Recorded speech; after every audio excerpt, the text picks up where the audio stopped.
오늘 교회사 설교 세 번째 시간이 되겠습니다.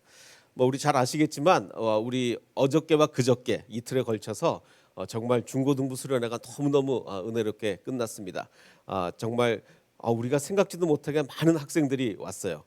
정말 이거는 이 사진이 아쉬운 거는 많은 학생들이 돌아간 다음에 찍어서 지금 빠진 학생들이 많아서 정말 너무 아쉬운데 정말 이번 수련회 너무너무 큰 은혜를 받았습니다. 우리 교인들도 너무너무 참 많은 협조를 해주시고 뭐 물심양면으로 많이 도와주셨고 또 우리 학생들도 홍콩에 사는 온라인 교인 자녀가 일부러 이 짧은 한국 방문 기간에 일부러 대전까지 와서 홍콩에 사는 자녀가 참석을 했고 또 서울 사는 온라인 성도 자녀가 또 일부러 또 부모님들이 또 일부러 대전까지 데리고 오셨어요.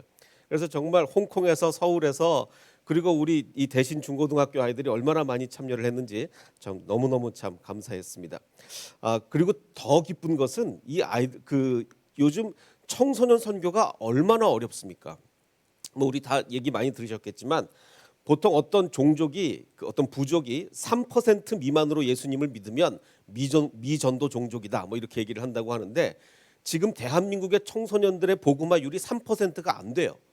그러니까 이제는 대한민국의 청소년들이야말로 미전도 종족이다 뭐 이런 얘기가 여기저기서 나오고 있는데 그래서 이 청소년 한 명을 전도하는 게 얼마나 힘든지 모르겠습니다. 옛날에는요 교회에서 문학의 밤 이런 거 하면 애들이 막 왔어요. 그 옛날에는요 교회에서 떡볶이 준다 그러면 애들이 막 왔어요. 근데 요즘은 뭐 뭘 해도 안 옵니다. 정말 뭐 뭐를 해도 청소년들이 안 와요. 정말 청소년 한 영혼을 구원하는 게 어른들 10명, 100명 전도하는 것보다 훨씬 더 힘들어요. 그런 이 상황에서 정말 이 많은 아이들이 왔다는 게 얼마나 감사한지 모르겠습니다. 더군다나 아예 교회를 안 다녀본 아이들이 많이 왔어요. 이게 너무너무 감사해요. 그 어느 정도였냐면 이제 교회를 아예 안 다닌 애들이 많이 오니까 그 주기도문을 암송하는 걸 이제 시켰어요. 그래서 뭐 치킨도 주고 뭐 이렇게 했는데 자 주기도문을 암송하라 그러니까 어떤 아이가 이제 뭐 너무 교회를 안 다녀보니까 이게 익숙하지가 않잖아요. 그래서 이름이 거룩히 여김을 받으시오며 이거를 외우는 제가 옆에서 이렇게 들어보니까 이름이 거룩한 편이시며 뭐 이렇게 하더라고요. 그러니까 근데 이렇게 하나님을 모르고 주님을 모르던 아이들이 이렇게 나와서 복음을 듣는다는 게 얼마나 감사한 일인지 모릅니다. 자, 근데 이게 절대로 하루아침에 되지가 않았어요. 우리가 이 대신 중고등학교에 들어온 지가 이제 3년이 넘었는데 3년 동안 정말 우리 사역자들이 계속 씨만 뿌렸습니다. 단 한 명의 열매도 없었어요. 그렇죠. 이게 청소년 한 명을 전도하는 게 어른 100명 전도하는 것보다 힘들다니까요. 한 명도 열매가 없었어요. 3년 동안 정말 씨만 계속 뿌렸는데 정말 눈물로 씨를 뿌렸는데 그래서 어떻게 하든지 애들이 이 채플 시간에 어떻게 하면 애들이 채플 시간에 조금 더 그 관심을 가질까 해서 이제 코로나서 온라인으로 영상으로 채플을 드리니까 우리 사역자들이 채플 영상 하나 찍으려고 막 드라마도 만들고 뭐 찬양도 만들고 정말 애를 많이 썼습니다. 그리고 뭐 지나가는 애들 붙잡고 얘기하고 정말 그 3년 동안 이 시편의 이 말씀이 눈물을 흘리며 씨를 뿌리는 자는 기쁨으로 거두리로다. 3년 동안 내내 씨만 뿌렸어요. 근데 뭐 단 하나의 열매도 없는 거예요. 자, 근데 울며 씨를 뿌리러 나가는 자는 반드시 기쁨으로 그 곡식단을 가지고 돌아오리라. 근데 이 하나님께서 말씀하신 게 이게 3년 만에 열매를 맞는 것 같아서 정말 하나님이 진짜 역사하시는구나 그런 생각이 들었습니다. 그래서 이게 우리가 사역자들이 많은 노력을 했지만 이게 다 교인들이 도와주셔서 가능했던 겁니다. 교인들이 함께 기도해 주시고 함께 자원봉사해 주시고 이번에 중고등부 수련회 위해서 얼마나 우리 교인들이 헌신해 주셨는지 몰라요. 그래서 정말 너무너무 감사하게 그 모든 사람의 헌신으로 이렇게 좋은 결과를 맺었습니다. 그래서 이제 그 지난 이틀간 이제 중고등부 수련회를 했는데 이제 봉사해 주러 와주신 권사님하고 장로님들이 걱정을 하시더라고요. 목사님 이번 주 설교를 어떻게 하시려고 그러십니까? 제가 이 수련회에 매달려 있으니까 설교 준비할 시간이 없잖아요. 근데 그 걱정이 저도 되더라고요. 저도 이번 주 설교를 어떻게 하나 이제 굉장히 걱정이 많았는데 그래서 이번 기회에 제가 지난번 이제 2번 동안 이 교회사 설교를 했는데 2번 동안에 못다한 이야기들이 있어요. 그래서 이 이야기를 할까 말까 하고 하다가 이제 시간 없어서 넘어간 것들 그것들을 이제 오늘 지난 두 번에 걸쳐서 못다한 이야기를 좀 하면 될 것 같아서 이게 오히려 기회다. 자칫하면 얘기 못하고 넘어갈 것들이 수련회 때 제가 설교 준비할 시간이 없어서 이렇게 마침 하게 되었습니다. 지난번에 말씀드린 것처럼 다니엘서에 벌써 200년 전에 하나님께서 예언을 하셨어요. 뭐라고 예언을 하셨냐면 숫염소 한 마리, 그리스 제국이죠. 숫염소 한 마리가 서쪽으로부터 올라와서 막 두루 다니는데 얼마나 알렉산더 대왕이 빨리 정복해 나가는지, 얼마나 빨리 달리는지 발의 땅이 닿지 않을 정도로 막 맹렬한 기세로 막 이 세상을 정복해 나간다. 이 알렉산더가. 그리고 두 눈 사이에는 뿔 하나가 뚜렷이 보였다. 그 뿔이라는 건 왕을 상징한다 그랬죠. 그걸 이제 나중에 천사 가브리엘이 해석을 해주는데 그 숫염소가 뭐냐면 그리스 왕이다. 그리스. 그리고 그 뿔은 그 첫 번째 왕, 그 알렉산더를 얘기해 주는 거다라고 아예 그 가브리엘이 해석까지 해줬어요. 근데 이게 뭐 200년 더 지나서 아주 정확하게 이루어지지 않았습니까? 그래서 이제 결국은 이제 그 BC 332년 경에 알렉산더가 이제 어디를 점령하냐면 예루살렘까지 점령을 하게 되죠. 자, 근데 이제 여기서 이제 믿거나 말거나가 있습니다. 이제 역사라는 게 그렇잖아요. 정말 신뢰할 수 있는 기록이 있고, 이게 신뢰가 할 수 있는 건가 없는 건가 이제 믿거나 말거나 할 수 있는 그런 기록들이 있는데, 자, 여러분들 이 얘기를 한번 들어보시고 이게 믿을 만한 기록인지 한번 좀 생각해 보시기 바랍니다. 이 알렉산더가 예루살렘을 점령하러 왔는데 대제사장이 자기 제사장의 의복을 입고 또 백성들은 흰 옷을 입고 뒤에 쫙 서서 이제 알렉산더를 맞으러 나왔다는 거예요. 바로 이런 그림이 되겠죠. 제사장들은 제사장의 옷, 그리고 이제 백성들은 흰 옷을 입고 알렉산더를 맞으러 나온 거예요. 맞으러 나와서 알렉산더에게 이 다니엘서의 예언을 보여줬다는 거예요. 이보시오, 200년 전에 하나님이 미리 당신을 예언해놨다. 얼마나 당신이 빨리 정복해 나가는지 발의 땅이 닿지 않을 정도로 이걸 다 얘기하면서 그거를 천사 가브리엘이 다 해석해줬다. 자, 알렉산더가 그것을 보고 그래 맞구나, 이게 내 얘기구나, 내 얘기가 이게 성경에 써 있구나라는 걸 받아들였다는 거예요. 근데 알렉산더가 또 어떻게 받아들였느냐? 알렉산더가 처음에 왕이 되고 이럴 때 이 꿈을 꿨다는 거예요. 환상을 봤는데 제사장이 제사장 옷을 입고 뒤에 흰 옷을 입은 백성들이 자기를 쫙 맞으러 나오는 거를 환상을 미리 봤다는 거예요. 그래서 야, 이거 그 환상이 이루어지는구나. 자, 그래서 이 알렉산더 대왕이 유대인들에게 모든 것을 다 허용했다. 니네 맘대로 예배 드려라. 하나님 섬기고 싶은 거 다 섬기고 니네들이 원하는 걸 내가 다 들어주겠다. 실제로 그렇게 했거든요. 알렉산더 왕한테는 조금도 하나님을 섬기는데 방해를 받은 적이 없습니다. 알렉산더가 다 유대인들이 원하는 대로 다 들어줬어요. 자, 그래서 이제 이건 일반 학자들은 이거를 잘 안 믿어요. 역사학자들은 무슨 알렉산더가 왕 될 때 이런 환상을 보고서 그 환상이 이루어지고 이런 게 어딨냐, 우리 못 믿겠다. 그래서 일반 역사학자들은 잘 안 믿습니다. 자, 그런데 이게 지금 도대체 어디 써 있는 얘기냐? 그 요세푸스라는 유대인 그 역사학자가 있는데 뭐 AD 37년에 태어난 사람입니다. 이 요세푸스가 쓴 고대 유대사라는 책이 있어요. 이 8장 5절에 나오는 이야기입니다. 바로 이 사람인데 이제 알렉산더가 이제 그래서 이제 유대인들이 맞으러 나오고 그게 다니엘서 보여주고 그게 이 고대 유대사에 다 써 있어요. 그래서 제가 진짜인가 그래서 확인도 해봤습니다. 제가 진짜로 이게 써 있나 그래서 봤더니 진짜로 이게 다 그 요세푸스가 적은 고대 유대사에 써 있어요. 그런데 역사학자들은 안 믿어요. 뭐냐면 이제 옛날 역사학자들이야 원래 이제 좀 그야말로 속된 말로 뻥을 좀 많이 치니까 이것도 좀 너무 이게 과장된 거 아니냐 이렇게 이제 그래서 역사학자들은 잘 안 믿는데 저는 이게 맞다고 봅니다. 이 학자들은 잘 안 믿지만 역사학자들은 잘 안 믿지만 저는 신앙인의 입장에서 이게 굉장히 신빙성 있는 기록이다라고 생각이 돼요. 왜 그러냐면 그 이유가 있습니다. 이 알렉산더가 예루살렘을 공격하기 전에 어디를 공격했느냐? 우리가 귀에 좀 익숙한 두로라는 도시를 공격합니다. 두로가 어디 있냐면 저기 지금에는 그 레바논에 있는 지역이죠.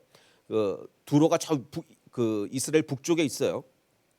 근데 우리는 두로가 뭘로 유명하냐? 이 두로는 그때 당시 굉장한 무역 도시고 굉장히 잘 살았습니다. 두로가 뭘로 유명하냐면 솔로몬이 성전을 건축하게 될 때 사절을 두로 왕에게 보냈습니다. 그래서 뭐라고 요구를 하냐면 당신이 내 아버지 다윗 왕궁을 지을 때 백향목을 보내준 걸 내가 잘 알고 있다. 자, 내가 하나님의 성전을 지으려고 하니 그때처럼 궁궐을 그 아버지 다윗의 궁궐을 건축하게 한 것처럼 나한테도 이 백향목을 보내서 하나님의 성전을 좀 건축하게 해달라. 그래서 백향목을 요구를 합니다. 그래서 두로 왕이 백향목을 보내줘요. 근데 우리가 그걸로 잘 알고 있단 말이에요. 근데 두로가 이제 워낙 잘 사는 나라고 이러다 보니까 여기저기서 두로를 침략하려고 그래요.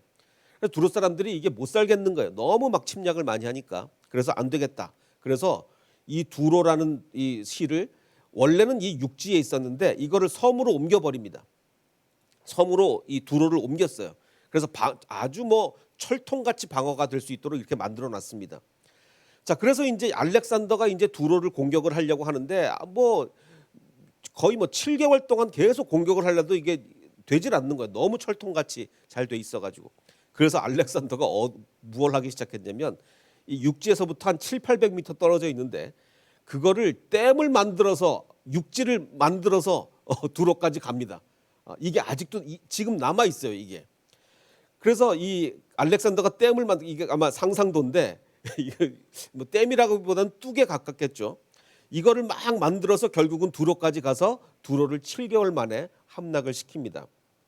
근데 이게 그래서 지금까지 남아 있어요. 지금은 아예 육지랑 붙어버렸죠. 이게 사람들이 알렉산더가 만들어 놓은 그 뚝을 넓혀서 이제는 두로가 이제 거의 육지에 이렇게 붙어져.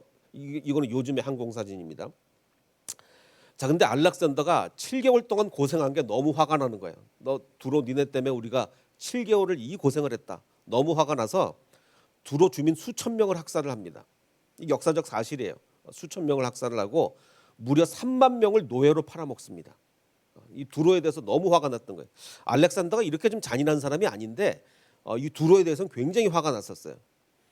자, 그래서 이제 이 두로를 함락을 하고 이제 예루살렘으로 오게 된 건데 그러면 이 화가 난 알렉산더가 근데 예루살렘도 만만치 않거든요. 예루살렘도요. 이방인이 쳐들어오면 목숨 걸고 막는 데가 예루살렘입니다. 더군다나 예루살렘도 두로는 아예 섬으로 옮겼지만 예루살렘도 천혜의 요새예요. 예루살렘을 굉장히 함락하기가 어렵습니다. 그래서 심지어는 이스라엘도 처음에 예루살렘을 함락하기가 굉장히 어려웠어요. 자, 그러면 여태까지 스토리로 볼 때 두로가 그렇게 함락이 어려워서 알렉산더가 이렇게 화가 나서 막 학살을 하고 그랬는데 예루살렘도 천혜의 요새이기 때문에 뭐 다른 나라 쳐들어왔을 때 뭐 몇 년씩 맞고 이랬거든요. 예루살렘도 그렇게 될 게 뻔해요. 막 그 알렉산더가 막 몇 년을 공격을 하고 막고 있다가 나중에 알렉산더가 화나서 뭐 다 죽이고 이렇게 될 게 뻔한데 갑자기 제사장들이 문을 열고 나와서 알렉산더를 맞이하러 나갔단 말이에요. 알렉산더한테 공격을 안 당했단 말이에요. 이거는 하나님이 이렇게 알렉산더한테 미리 꿈을 보여주시고 또 다니엘서에 기록해서 제사장들도 비전을 봤거든요. 제사장들 이 기록에 의하면 이 기록이 진짜 맞지 않는다면 이게 있을 수 없는 일이 벌어진 거예요. 원래 유대인들은 이방인 쳐들어온다 그러면 뭐 목숨 걸고 그 예루살렘을 지키는 사람들이 유대인인데 그 요세푸스의 기록이 맞지 않는다면 벌어질 수 없는 일이 벌어진 거죠. 그래서 제가 판단할 때는 그러니까 역사학자들이 왜 이걸 안 믿느냐면 그 사람들은 하나님의 기적을 안 믿거든요. 학자들은 어떻게 이런 일이 벌어질 수가 있느냐? 어떻게 하나님이 미리 알렉산더한테 환상을 보여주고 어떻게 이럴 수가 있느냐? 아닙니다. 그럴 수가 있습니다. 하나님이 그렇게 하셨기에 이렇게 예루살렘이 공격을 안 당한 거예요. 전 분명히 그렇게 믿습니다. 자, 그리고 또 제가 지난번에 말씀드린 것이 이게 역사적 사실과 너무 일치하잖아요. 다니엘서의 예언이. 알렉산더가 너무 빨리 33살에 죽었는데 그러니까 이제 뭐 그 후계자가 없으니까 부하들이 서로 내가 후계자다. 그래서 4개의 나라가 일어섰는데 그걸 다니엘서가 미리 예언을 하고 있잖아요. 그러니까 수렴소 큰 뿔이 부러지고 뿔 넷이 돋아났습니다. 4명의 부하가 서로 내가 알렉산더의 계승자다 이러고 났단 말이에요. 이제 그 중에서 이제 그 안티오쿠스 4세가 이제 잔인한 사람이 된 건데, 근데 이 사람이 이제 예루살렘을 점령을 하면서 제사를 없앨 뿐만 아니라 돼지고기를 강제로 먹이고 돼지고기 안 먹겠다 그러면 죽이고 할례를 금지시키고 할례를 행하면 그 어머니를 죽이고 그리고 제우스 상을 막 성전에 세우고 막 이렇게 했잖아요. 그러니까 막 이스라엘 백성들이 뭐 정말 너무너무 괴로웠던 거예요. 너무 견딜 수 없을 만큼 괴로웠던 거죠. 그래서 일어난 게 뭡니까? 마카비 혁명이 일어났다고 제가 지난번에 말씀을 드렸습니다. 자, 그런데 이 마카비 혁명이 일어나서 결국은 성공을 해서 이스라엘이 독립도 하고 막 일정 기간 독립도 하고 막 이렇게 되는데, 제가 이 설교 시간에 주일 설교 시간을 할애를 해서 교회사를 말씀드리는 이유는 이 성경 해석이 교회의 역사 속에서 이루어졌기 때문에, 교회의 역사를 모르면 성경 해석을 제대로 할 수가 없습니다. 지금 이 마카비, 우리가 외경이라고 부르는 책에 마카비서가 있잖아요. 뭐 천주교 성경에는 들어가 있습니다만 우리가 외경이라고 부르는 그 마카비서가 있는데, 거기를 읽어보면, 그러니까 제가 지난주에 말씀드린 것처럼 성경으로 분류할 수는 없어요. 마카비서가 성경은 아니지만 역사적 참고 자료는 된다. 역사적 참고 자료. 거기 써 있는 게 뭐였습니까? 안식일에 이 사람들이 일부러 공격을 했잖아요. 저 유대인들은 말이야, 안식일에 공격을 하니까 방어도 안 하고 그냥 죽더라. 그럼 안식일에 공격을 해야 되겠다. 그래서 이 마카비상 2장 35절인데 35절을 보면 안식일에 공격이 막 퍼부어졌는데 그들은 대항하지 않았습니다. 그래서 몇 천막 막 1,000명 이상이 막 죽어 나가요. 그러자 대제사장이, 그러니까 그 제사장이 어떻게 유권 해석을 내립니까? 이게 성경, 우리가 안식일 규정을 이렇게 해석하면 안 되겠다. 이게 우리가 안식일에 다른 사람을 일부러 공격은 하지 않더라도 상대방이 공격해 왔을 때 방어는 하자라고 안식일을 해석했잖아요. 자, 이게 왜 중요합니까? 이게 왜 중요하냐면 이것뿐만 아니라 거의 모든 성경 해석이 A라는 걸로 해석을 해봤더니 아닌 거예요.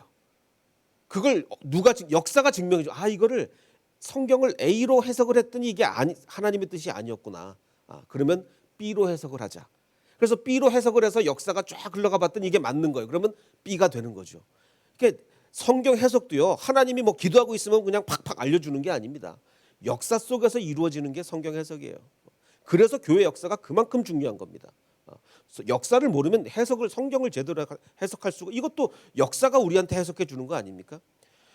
만약에 이게 아니었으면 요즘 말 유행하는 말이 있잖아요. 이러다가 다 죽어 뭐 이런 게 있잖아요. 이거 안식일에 우리가 방어도 안 하다 다 죽어 이래가지고 그래, 이러면 이게 하나님의 뜻이 아닌가 보다. 안식일에 방어는 하자, 이렇게 된 겁니다. 그래서 교회사가 왜 이렇게 중요하냐? 그 이유는 역사 속에서 일어났던 성경 해석의 시행착오를 알게 해준다. 이래서 중요한 거죠. 자, 그래서 이제 결국 그 BC 164년 양력이 아닌 유대인 달력으로 12월 25일 날 성전을 회복을 하죠. 그래서 성전을 하나님께 다시 봉헌을 합니다. 그래서 봉헌 하누카라는 행사를 이제 그때 하게 되는데, 그래서 이제 9개의 촛대를 밝힙니다. 왜 9개냐면 그 이제 가운데 있는 촛불은 그 양쪽 촛불을 이제 붙이는 거예요. 그럼 그 옆에 있는 촛불이 왜 8개냐? 이 사람들의 전설에 의하면 그 이제 막 성전을 막 회복하는 과정에서 그 성전에 있는 그 촛대에 불을 붙이는데 그건 정결한 기름만 쓸 수가 있는데, 그 뭐 전쟁을 하면서 막 어떻게 정결한 기름을 제대로 구하겠어요? 정결한 기름을 딱 하루치밖에 못 구했어요. 그런데 계속 불을 밝혀야 되는데, 근데 그 사람들이 기도했어요. 하나님, 이거 불을 계속 꺼지지 않게 밝혀야 되는데 지금 기름이 하루치밖에 없습니다. 막 기도를 했는데 하나님이 하루치 기름으로 8일 동안 계속 밝혀서 마지막에 성전을 제대로 회복할 수 있겠다라는 이제 전설이 있어요. 그래서 이제 유대인들은 그걸 기념해서 8개의 촛불을 하루에 하나씩, 가운데 있는 촛불로 8개의 촛불을 하루에 하나씩 밝힙니다. 그래서 8일 동안에 그거를 기념하게 되는 거죠. 이걸 이제 그 하누카 촛불인데, 많은 분들이 잘못 알고 있는 게 이게 성전에 있는 메노라 촛불과 다른 거예요. 벌써 숫자가 달라요. 성전 안, 이 그림은 뭐냐면 이제 나중에 그 로마인들이 AD 70년에 예루살렘 성전을 완전히 파괴하고 성전에 있는 안에 있는 온갖 보물을 탈취해 갖고 나오는 거를 그 기념한 작품인데, 그걸 뭐 기념이라고 해야 될지 하여간 그 작품인데, 그 성전 안에 있는 이 촛불, 그 유명한 메노라 촛불을 훔쳐 나오는 건데, 여기에 있는 촛불은 7개입니다. 7개. 7촛불이에요. 7촛불. 그 성전에서 밝히는 촛불은 7촛불인데, 특별히 그 한우카에는 9개의 촛불을 밝히는 거예요. 그러니까 다른 촛불이에요. 우리가 이 목사님들도 잘 헷갈리는 경우가 많은데 촛불에 다릅니다. 자, 그래서 이제 이 요즘 유대인들은요. 그래서 그 이 수전절, 그 성경에 한국말로 이제 수전절이라고 그러는데 이 한우카를 굉장히 중요한 명절로 여깁니다. 근데 그 유대인 달력으로 12월 25일이기 때문에 우리가 지내는 성탄절과 조금 약간 날짜 차이가 조금 나는데, 근데 이제 문제가 뭐냐면 이 유대인들은 예수님을 안 믿잖아요. 성탄절을 전혀 기념하지 않습니다. 전혀 기념하지 않는데, 이게 뭐 미국이나 유럽의 유대인들 엄청 많이 살잖아요. 근데 이제 애들이 너무 부러운 거예요. 자기 반 친구들은 집에 이렇게 예쁘게 그 성탄절 장식을 하는데 자기들은 장식을 안 하니까 너무 막 부러워하는. 그래서 요즘 유대인 부모들은요, 한우카도 이렇게 장식을 해요. 그래서 저기 보면 이 촛불 이렇게 장식이 있죠. 그래서 한우카도 그 성탄절처럼 이렇게 막 장식을 많이 합니다. 자, 그런데 이제 그 이 수전절이, 그러니까 이 한우카라는 명절이 당연히 구약 성경에는 없죠. 왜냐하면 구약 성경이 다 끝나고 나서 생긴 명절이 수전절 한우카기 때문에 구약 성경은 없는데, 예수님도 수전절을 지키셨어요. 예수님도 요한복음에 보면 예루살렘의 수전절이 바로 이 명절, 그 마카비가 그 혁명에 성공한 이 수전절이 이르니 때는 겨울이라, 그래서 수전절에 예수께서 성전 안에 들어가셨다. 수전절을 지키면서 이렇게 예수님도 지킬 정도로 이 수전절은 중요한 행사였던 겁니다. 자, 그런데 그 우리가 잘 알고 있는 그 예수님이 성전을 정화하신 사건이 있잖아요. 그 막 성전 안에서 장사를 하고 막 이러니까 예수께서 성전에 들어가셔서 매매하는 자들 내쫓으시고 돈 바꾸는 사람, 비둘기 파는 사람 둘러 엎으시고, 이걸 우리가 너무나 잘 알고 있습니다. 그러면서 뭐라고 말씀하시냐면, 기록된 바 내 집은 기도하는 집이라 일컬음을 받으리라. 이렇게 하였거늘 너희는 강도의 소굴로 만드는구나. 자, 그래서 많은 학자들은 이것을 제2의 수전절이다. 수전절은 어떤 날입니까? 이방인이 들어와서 제우스상을 성전 안에 갖다 놓고 돼지를 제단 위에서 피를 쏟고 완전 성전을 더럽힌 것을 회복한 게 수전절인데, 마카비가 일어나서 회복한 게 수전절인데, 예수님이 역시 또 성전을 깨끗하게 하셨다. 그래서 예수님이 하신 것을 제2의 수전절이자 정말 참된 수전절, 예수님이 하신 거니까 이렇게 얘기하는 학자들이 많이 있습니다. 자, 이제 그러고 나서 이제 그 결국은 이제 그리스의 이제 그 이스라엘이 이제 고생을 하다가 나중에는 그 BC 63년에 가서는 결국은 로마의 침략을 당하죠. 로마의 침략을 당해서 결국은 이제 이스라엘이 나중엔 결국 로마의 속국이 되는데, 하나님이 분명히 계획하신 것 같아요. 그냥 어쩌 역사가 흘러 가다 보니까, 뭐 로마가 팽창하다 보니까 이스라엘이 로마의 속국이 된 게 아니라, 분명히 이건 하나님의 뜻이었구나. 그 다니엘서에 예언된 것처럼 이게 다 하나님의 뜻이었구나는 게 분명히 느껴집니다. 왜냐하면 지난번에 말씀드린 것처럼 로마 시대에 복음이 엄청나게 팽창을 합니다. 그 첫 번째 이유가 뭐였죠? 그 헬라어 전체가 다 로마 안에서 헬라어로 뭐 모든 데가 다 통하니까 복음 전파가 너무 쉬웠어요. 자, 근데 저는 이것을 이렇게 해석합니다. 하나님께서 복음 전파를 빠르게 하시기 위해서 바벨탑의 영향을 로마 제국을 통해서 축소시키셨다. 이게 무슨 얘기냐면, 바벨탑이 뭡니까? 처음에는 인류의 모든 언어가 하나다가 바벨탑 때문에 모든 언어가 다 나눠졌어요.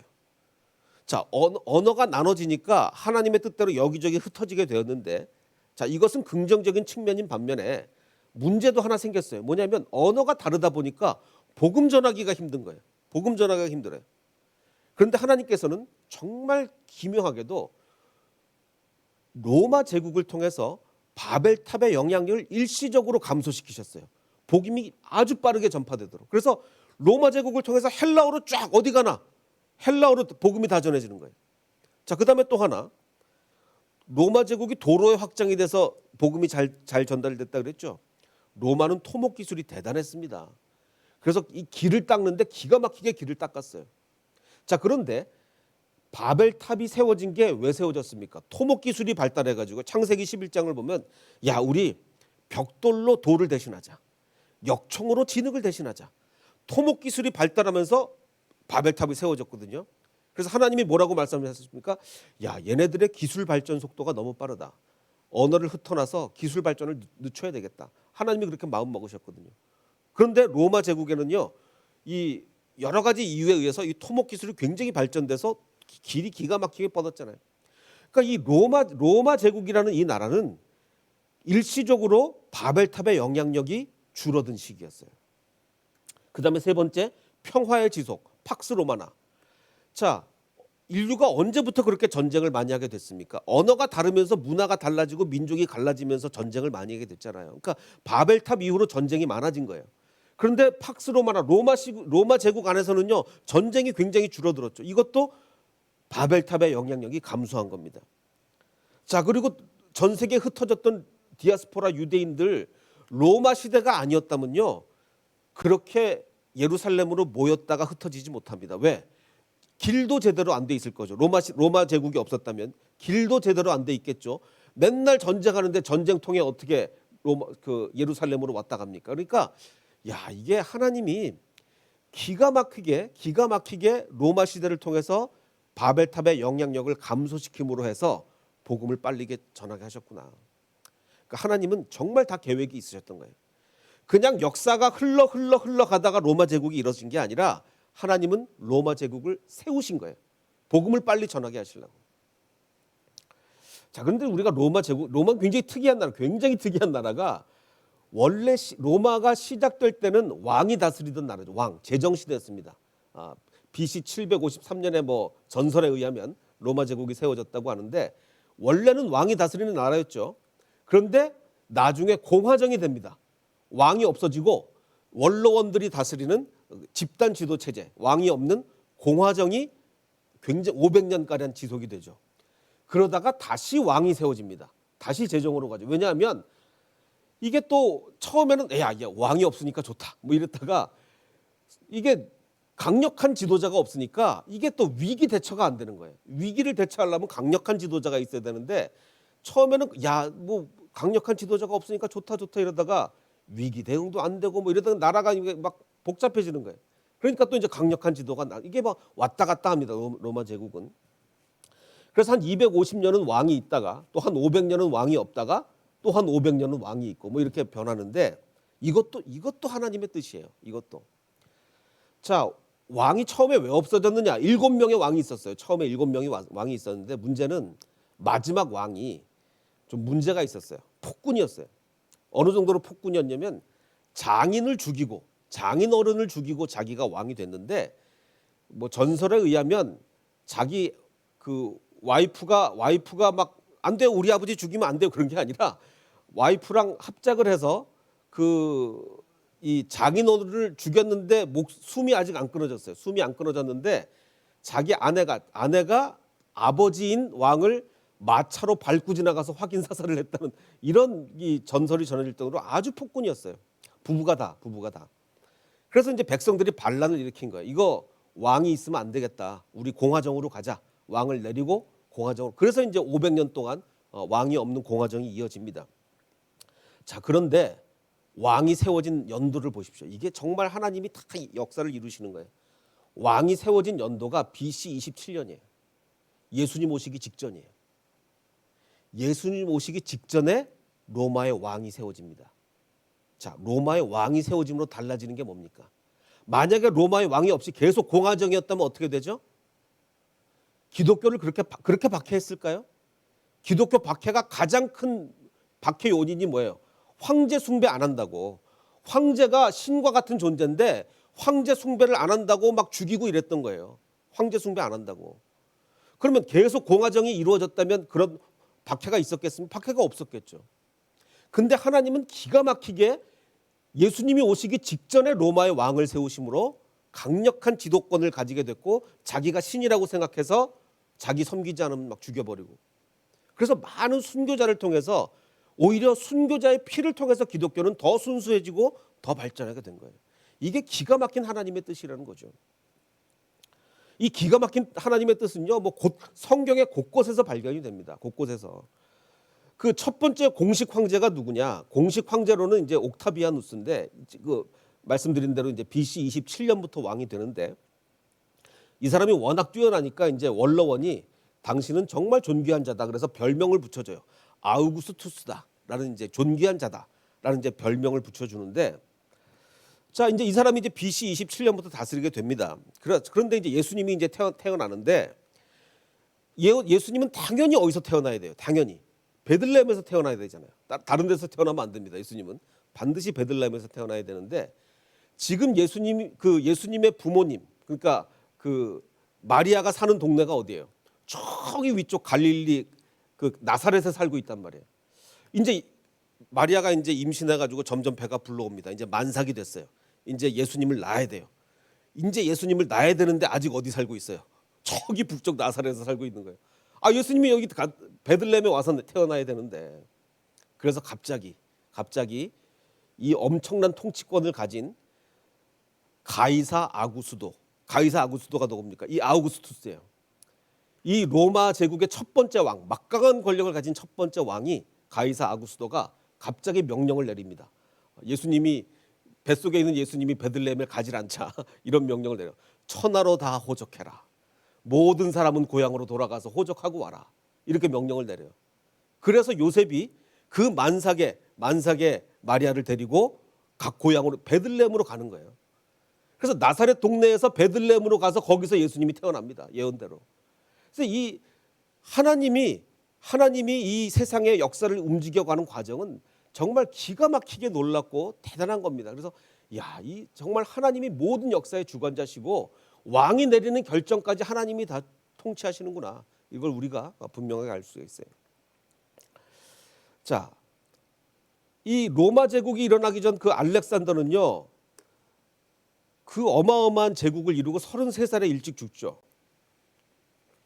우리가 가정을 한번 해보면 이 사람이 알렉산더가 33살에 안 죽었으면 어떤 일이 벌어지겠습니까? 33살에 안 죽었으면 그러면 로마 제국이라는 게 없었겠. 왜냐하면 이 알렉산더가 워낙 어마어마하니까 로마 제국은 아예 그 제국의 꽃을 못 피웠을 거예요. 그 굉장히 오래전에 나온 책인데 혹시 이 책 제목을 기억하시는 분 계십니까? 공자가 죽어야 나라가 산다라는 책이 있었어요. 이제 우리나라가 유교 문화 때문에 망한다. 유교 문화 때문에. 그래서 공자가 죽어야 나라가 산다. 이 책이 굉장히 베스트셀러가 됐었는데 저도 앞에 한 3분의 1 읽다가 못 읽었는데 이 책이 나와서 막 그 유교를 많이 비판을 하니까 또 유교 측에서 또 낸 책이 있어요. 공자가 살아야 나라가 산다. 이 책을 또 내기도 했었는데 자, 이 얘기는 뭡니까? 우리나라가 이 유교 문화 때문에 죽는다. 그래서 이 유교가 죽어야 우리나라가 산다. 이 얘기인데 저는 이 말을 이렇게 바꾸고 싶습니다. 알렉산더가 죽어야 로마가 산다. 그렇죠. 알렉산더가 계속 33살에 안 죽었으면요. 로마 제국은 없습니다. 알렉산더가 다 먹었을 거예요. 그러면 성경의 역사가 이상한 대로 하나님의 뜻이 아닌 이상한 대로 흘러가겠죠. 저는 분명히 이렇게 믿습니다. 하나님이 알렉산더를 33살에 데리고 가셨다. 왜? 로마 제국을 일으키셔야 되니까. 하나님은 로마 제국을 통해서 이 기독교를 꽃피우실 생각을 가지고 계셨기 때문에 알렉산더를 33살에 데리고 가신 거예요. 역사는 정말 하나님의 뜻으로 이루어지는 겁니다. 흘러가는 게 아니에요. 분명한 하나님의 뜻으로 역사가 이루어지는 거예요. 중요한 거는요. 정말 중요한 것은 이 어마어마한 인류의 역사뿐만 아니라 여기 있는 한 사람 한 사람의 삶까지도 다 하나님의 뜻대로 된다는 거죠. 엄청난 큰 일만 하나님의 뜻대로 되는 게 아니라 우리 한 사람 한 사람의 삶도 하나님의 뜻대로 되는 거예요. 그래서 우리가 기도한다는 건 뭡니까? 어차피 다 하나님의 뜻대로 되는데 우리가 뭐하러 기도하지? 기도 안 해도 다 하나님의 뜻대로 되는 거 아니야? 아닙니다. 우리가 기도한다는 건요. 하나님의 뜻과 내 뜻이 하나가 되게 하는 거예요.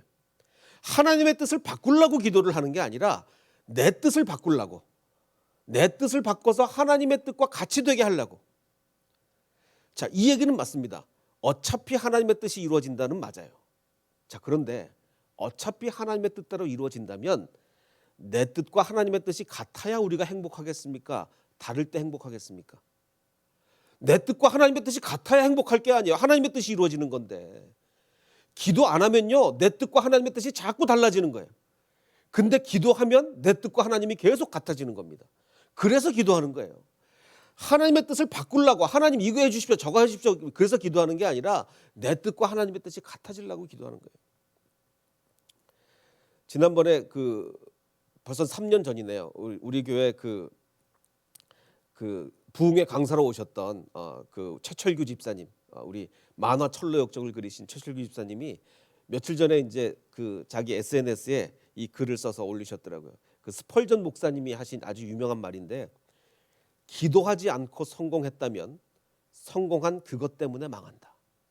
이건 정말 좋은 말인 거예요. 스펄전 목사님의 말인데, 기도하지 않고 성공했다면 성공한 그것 때문에 망한다. 기도하지 않았는데 내가 성공했다는 이유는 뭡니까? 마치 하나님이 이스라엘을 심판하기 위해서 다른 나라를 막 세우시잖아요. 이스라엘을 심판하기 위해서, 그 나라가 잘해서가 아니라 이스라엘을 심판하기 위해서 세우십니다. 마치 그런 거예요. 내가 기도를 안 해도 내가 막 잘 돼요. 그럼 하나님이 나를 위해서 잘 되게 하는 게 아니라 다른 목적으로 잘 되게 하신 거예요. 기도하지 않고 성공했다면 우리는 성공한 것 때문에 망합니다. 저는 그래서 이번에 우리 중고등부 수련회가 너무나 정말 은혜 가운데 잘 마쳤잖아요. 그래서 저는 또 한 번 점검해 봤습니다. 우리가 기도를 안 했는데 성공한 게 아닌가? 기도를 정말 아닙니다. 우리 많은 교인들이 정말 이번 중고등부 수련회 또 앞으로 수련을 위해서 얼마나 우리 교인들이 많이 기도해 주셨는지 몰라요. 또 그동안 우리가 3년 만에 이 열매를 3년 동안 뿌린 씨가 열매 맺기 위해서 우리 사역자들 또 교인들 너무너무 기도를 많이 해 주셨습니다. 그래서 이 성공은 정말 기도한 성공, 그리고 앞으로 계속 기도하는 성공이 돼야 되겠다라는 생각이 듭니다. 우리 아까 본문 말씀 읽었듯이요, 칼로 일어선 자는 칼로 망합니다. 칼로 일어선 자는 칼로 망해요. 그러나 기도로 일어선 자는 결코 망하지 않습니다. 기도로 일어선 자는 결코 망하지 않아요. 그리고 저는 또 이렇게 말하고 싶습니다. 기도한 결과라면 모든 것이 성공이다. 모든 것이. 우리가 중고등 학생들을 복음화하기 위해서 정말 기도 많이 했거든요. 정말 3년 동안 그 채플 영상 하나 만들기 위해서 정말 온갖 노력을 다 했거든요. 근데 아무런 열매가 없어요. 단 한 명도 믿겠다고 오는 학생이 단 한 명도 없는 거예요. 그게 실패한 거냐? 아니란 말이에요. 기도한 결과라면 모든 게 성공입니다. 모든 게 성공이에요. 그게 눈에 보이는 결과든 아니든. 설사 하나님의 은혜로 정말 이번 수련회에 많은 우리 학생들이 참여를 했지만, 이번에도 참여를 안 했다 하더라도 우리가 기도했다면 그게 성공인 거예요. 그리고 심지어는 저는 이렇게도 얘기하고 있어요. 기도한 자는 죽어도 망한 게 아니다. 기도한 자가 죽으면 천국 가는 건데 기도한 자는요 죽어도 망한 게 아니에요. 그리고 저는 이 마지막 표현을 저는 정말 여러분께 전하고 싶습니다. 기도는 내 뜻대로 될까 봐 하는 거다. 우리가 기도를 왜 합니까? 내 뜻을 하나님 이루어 주시옵소서라고 기도하는 게 아니라 일이 하나님 뜻이 아닌 내 뜻대로 될까 봐. 그러면 큰일 나잖아요. 하나님 뜻대로 돼야 되는데 내 뜻대로 되면 안 되잖아요. 그래서 기도는요, 하나님 내 뜻대로 마옵시고 주님의 뜻대로 이루어 주시옵소서. 내 뜻대로 될까 봐 기도하는 거예요. 내 뜻대로 될까 봐. 그래서 우리는 기도해야 됩니다. 하나님, 온 인류의 역사를 이끌어 가시는 하나님, 그리고 온 인류의 역사뿐만 아니라 내 한 사람 한 사람의 삶까지 이루어 가시는 하나님, 내가 기도합니다. 내 마음이 하나님의 뜻과 하나가 되게 해주십시오. 어차피 이루어지는 건 하나님의 뜻인데 내 뜻이 하나님의 뜻과 같아야 내가 행복할 거 아닙니까? 하나님의 뜻이 이루어질 때 내가 행복할 거 아닙니까? 하나님, 내 마음과 하나님 마음이 같게 해주시옵소서. 바로 이 기도가 우리에게 이루어져야 될 것 같습니다. 그래서 아까 우리 불렀던 찬양, 구합니다 내가 주님의 은혜를, 나의 삶에 충만한 주님의 은혜를. 주님, 내 뜻대로 해주세요. 이게 아니라 내 삶에 충만한 주님의 은혜, 주님과의 동행, 내 뜻이 주님의 뜻과 완전히 같아져서 주님의 뜻이 하나하나 이루어질 때마다 내가 기쁘고 행복해 해 주십소서. 바로 이 고백이 이루어지는 저와 여러분이 되시기를 주님의 이름으로 축원합니다.